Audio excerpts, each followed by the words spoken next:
Cell phones. Even those of us old enough to remember life before them can hardly imagine life without them now. But as with all new technologies, drugs, and products, what do we really know about how they affect our health, especially long-term? No one can say for sure in the beginning, and as with most big industries, by the time scientific studies are performed, there is enough money at stake that negative findings are suppressed. Well, when it comes to the latest in mobile networks, wireless technology, and smart devices, make no mistake, there is an attack being perpetuated on your health and well-being. The cell tower going up in your neighborhood? If it's not now, it may soon.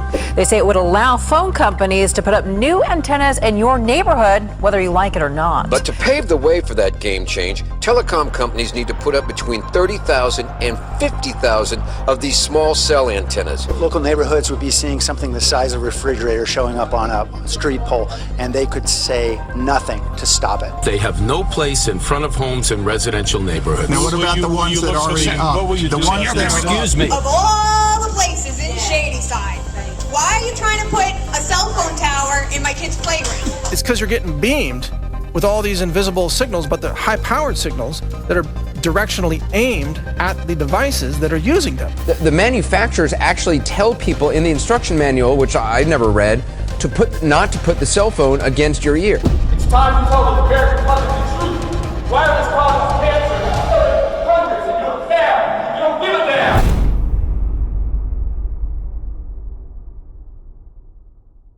It's the world's first electronic computer.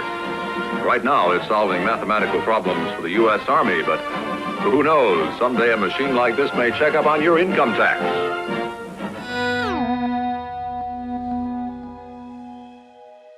Any technology that pollutes the air by sending signals wirelessly can contribute to electropollution. Today, that means more than cell phones, laptops, and tablets. It means all of your smart devices, from TVs to toasters, smart meters to baby monitors, and refrigerators to speakers. Even fitness trackers have recently shown to negatively impact wearers with the Wi-Fi radiation they give off, causing a variety of reactions, ranging from skin rash to insomnia. All of these devices all emit electromagnetic radiation, often abbreviated as EMR or EMF for electromagnetic frequency. This kind of radiation is non-ionizing radiation. The risks from ionizing radiation, such as that from X-rays and nuclear power, are not as contested. Because it is non-ionizing, the industry would have you believe it is risk-free. But studies show this kind of radiation does impact human health, especially over an extended period of time. As these bands become cluttered with more and more devices, the networks slow down, unable to meet demand. This is supposedly why engineers created 5G, a place in the spectrum that still has wide bandwidth available, in the millimeter range. Millimeter wave technology will supposedly offer us the ability to transfer and download vast amounts of data and videos, with speeds up to 100 times faster. Downsides admitted to include massive use of battery life and the need for more cell towers. A lot more. Millimeter waves are short waves, therefore obstructed easily by buildings and other physical or geographical objects, which translate to a need for many, many more towers. In fact, experts estimate that we will need one tower for every 12 homes. This would make it virtually impossible to avoid the radiation from these towers. People are getting neurological effects, people are getting cancer from wireless radiation, people are getting immune system problems, and fertility is affected, basically affecting all systems of the body. Proponents point out that this move will drive the economy with jobs, such as for installing new towers. But what about the health concerns associated with the technology? Is it our economic duty to suffer the risks to our health?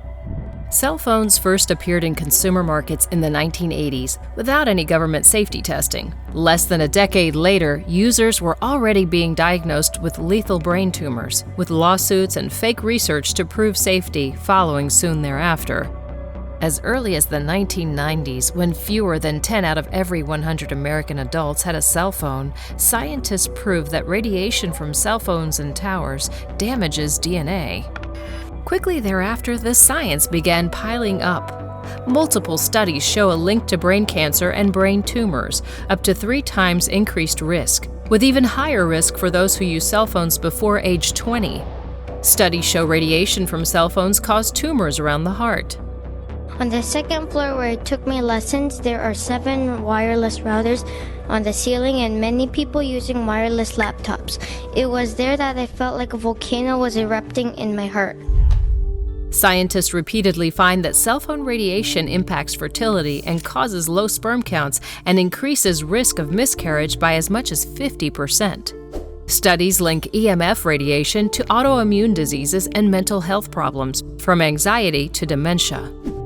EMFs have been found to change the behavior of tissues and cells, harming blood, DNA, and bone marrow, as well as compromising whole systems, such as the reproductive system, endocrine system, and cardiovascular system. So, what is prolonged exposure then? Well, the industry would have you believe, and have the industry-funded studies that show, cell phones are safe unless you are a heavy user. The problem is that what was heavy use 10 years ago, approximately 9 hours of exposure per day, is light use today. If anything, the risk is even greater than these findings may imply. When independent scientists performed a detailed biological assessment of how cell phone radiation affects tissue, they found a direct link between exposure and an increase in tumors in the heart and brain.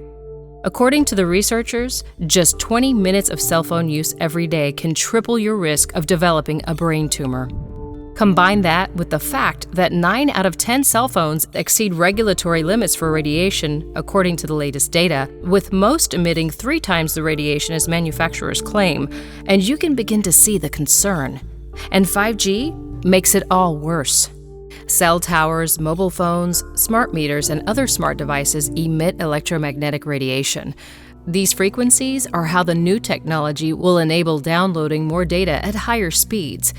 Additionally, 5G networks will employ MIMO technology, an acronym for multiple input, multiple output. This type of technology uses a lot more transmitters per cell tower to send and receive information. This increase in transmissions, and therefore EMF exposure, is expected to correlate to an increase in health trauma. Trials of the new technology have not gone well. After 5G was installed around firehouses in San Francisco, firefighters started reporting unusual health problems, ranging from confusion to memory problems. Symptoms disappeared when they relocated to different fire stations.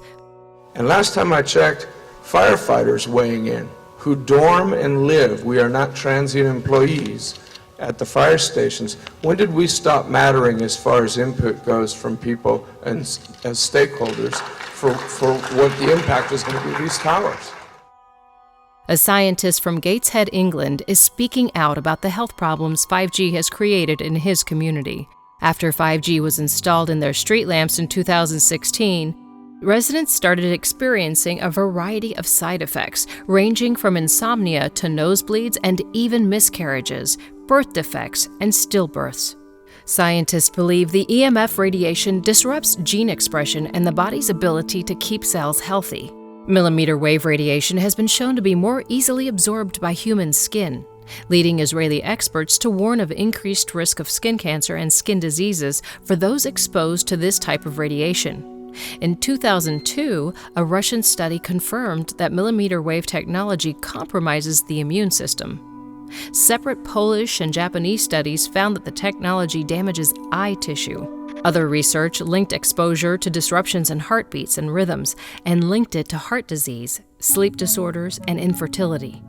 We are already being bombarded with electromagnetic pollution from our smartphones, Wi-Fi, smart meters, new vehicles, and all the other automated devices on the market. Recently, it was proven that smart meters interfere with normal heart function. They emit a constant bombardment of microwave radiation that can be very damaging to the heart, which most people don't realize. As our society moves towards smart homes and smart cities, driverless cars, and autonomous augmented realities, we will all become even more saturated in electropollution. It's not just children and pregnant women that are in danger. Peer-reviewed studies have consistently shown that EMF radiation impacts nature and wildlife too. And meanwhile, before 5G is rolled out en masse, Lawmakers are busy passing new laws that will make it difficult for communities to opt out of using the technology. All in the name of progress. Why? Cell phones constantly talk to cell towers using microwave energy, continuously exposing us to the microwave radiation. Research by the U.S. Navy found that this radiation breaks down cell membranes and the blood-brain barrier that keeps toxins out of the blood. As far back as 2011, the World Health Organization's International Agency for Research on Cancer warned that radiation from cell phones was possibly carcinogenic to humans. In 2014, the California Department of Public Health refused to release the documents detailing the risks of exposure to cell phone radiation and the correlation between long-term use and increased risk of cancer. They claimed it was suppressed because it would lead to chaos and confusion among the public. However, they also argued that to release the documents would negatively impact the telecommunications industry. In 2017, a Superior Court judge ordered them to release the documents in the interest of public health. The U.S. National Toxicology Program confirmed that EMF radiation from cell phones causes cancer in 2016. The $25 million decade-long study found the same unusual cancers around the heart, schwannoma, and malignant brain, glial tumors that previous studies have found. Scientists were so concerned that they called on the World Health Organization to re-evaluate the carcinogenity of cell phone radiation. In response to these studies, the FDA released a statement that said in part, "We have not found sufficient evidence that there are adverse health effects in humans caused by exposure at or under the current radio frequency energy exposure limits." It's worth noting that those exposure limits were set by the FCC 20 years ago, when the average call was just 6 minutes long. The industry has been funding their own research outcomes since the 1990s. Their official stance on EMF radiation is that there is no definitive link between wireless devices and cancer or other illnesses. As with most other big industries, the government is clearly doing PR and pushing science propaganda, which legitimizes the discrediting of dissident voices. But even the industry-funded Wireless Technology Research Project from the 1990s, which conducted more than 50 original studies, advised industry leaders that the results of those studies raised serious questions about the safety of using cell phones. The research confirmed that cell phone use doubled the incidence of brain tumors, most often on the right side of the head where most phones are used. Industry frontman Tom Wheeler dismissed the research by casting doubt on its validity because it had not yet been published, though it was peer-reviewed and was later published. Wheeler would go on to become chairman of the FCC under the Obama administration, and once there, he was instrumental in paving the way for 5G. The United States will be the first country in the world to open up high-band spectrum for 5G networks and applications. And that's damn important. And now, lawmakers are going out of their way to not only get 5G installed throughout the nation and the world, they are doing it very quietly. Most communities receiving the technology don't even know about it. Multiple efforts to pass legislation allowing transmitter installation on existing towers, as well as public right-of-ways, conservation areas, greenways, and even neighborhoods are being pushed through without input from those communities. Further, many of those bills take the additional step of banning local governments from being able to pass their own laws limiting or preventing said installation. In North Carolina, for example, local government representatives worked with industry stakeholders in secret to draft a bill with no input from the public. The bill's sponsor, Representative Jason Sain, is on record as receiving large campaign contributions from the industry. Not all lawmakers are on board, though. A former aerospace engineer, Senator Patrick Colbeck, addressed the long list of health concerns known to be causes by EMF and cell phone radiation, and urged his fellow lawmakers not to rush 5G. These adverse health impacts are the youngest among us because their blood-brain barrier has not been fully developed. That's why people are concerned about that. I know there's a convenience issue. I'm addicted to this stuff myself, right? This is an issue where I love the convenience of having wireless access. But I also know that in Article 4, Section 51 of our Michigan Constitution, our primary concern is supposed to be the health of our citizens. That is supposed to be the primary concern. It is also worth noting that several countries have more stringent rules on cell phone radiation than the US, including China, Russia, Italy, France, and India.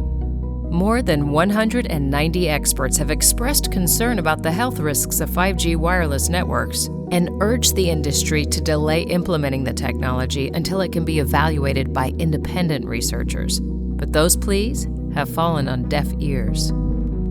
Nowadays, 95 out of 100 Americans and 3 out of 4 adults worldwide have cell phone access.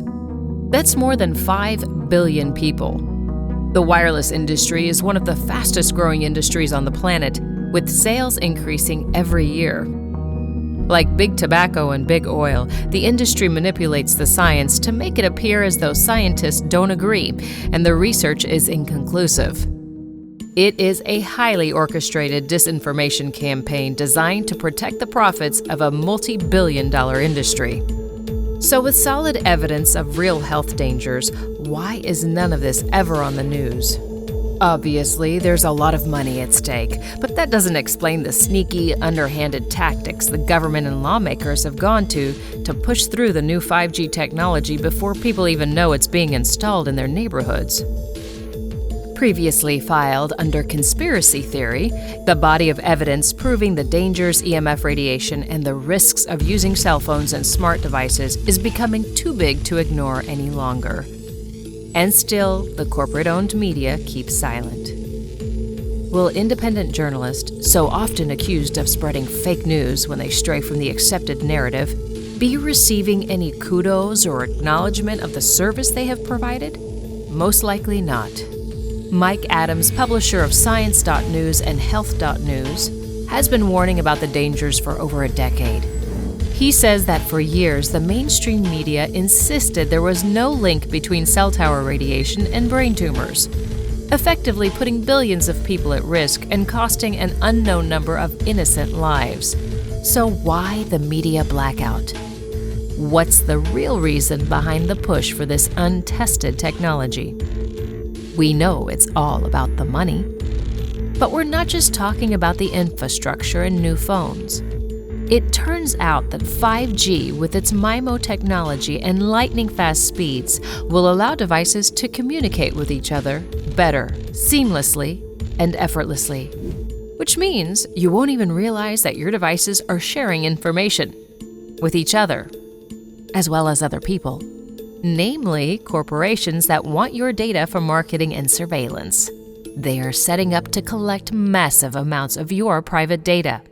This is the technology that will allow automatic, real-time, online surveillance of everything and everyone. That's where the money and the motivation to spread this technology is coming from. But at what cost?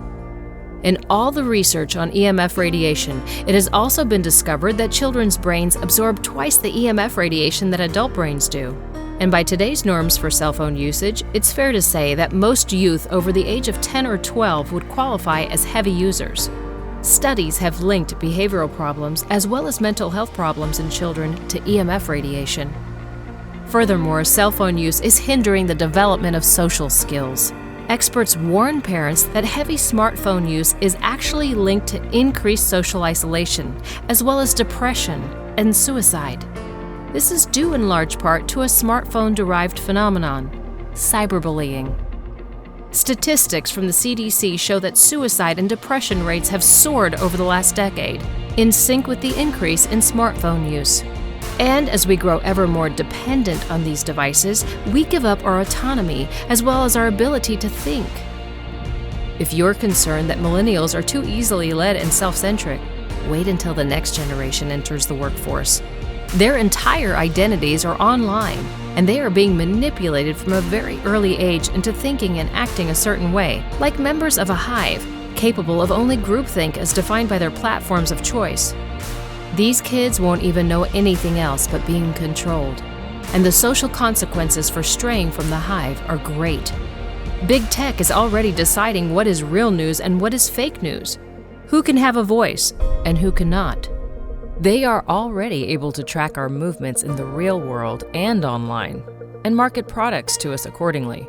With the personal data that 5G will give them, they would have the capability to help the socialist left regime realize their ultimate goal of turning the United States into the next communist China. 5G will grant the bandwidth to track all of our activities and behaviors, online and off.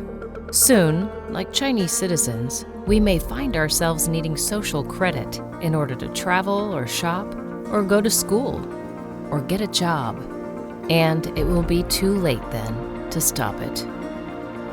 To limit exposure, you can develop these habits to limit your exposure to EMF radiation and electropollution. Send text when you can instead of talking on the phone.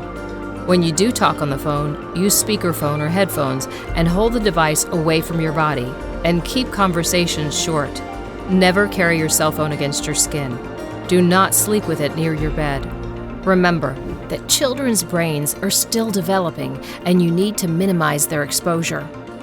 To fight 5G being installed in your community, contact your federal, state, and local government representatives to share your concerns and ask for them to slow the process. Review the evidence and think about better protections and more research.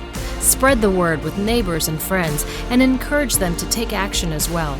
Otherwise, with so many pollution crises facing society today, such as the trash in the oceans, the heavy metals in the water, and pesticides in our food, will electropollution awareness gain the traction it needs to effect change? After all, it is, for the most part, invisible, which makes it very easy for the telecommunication industry to downplay potential risk by keeping it out of sight, out of mind.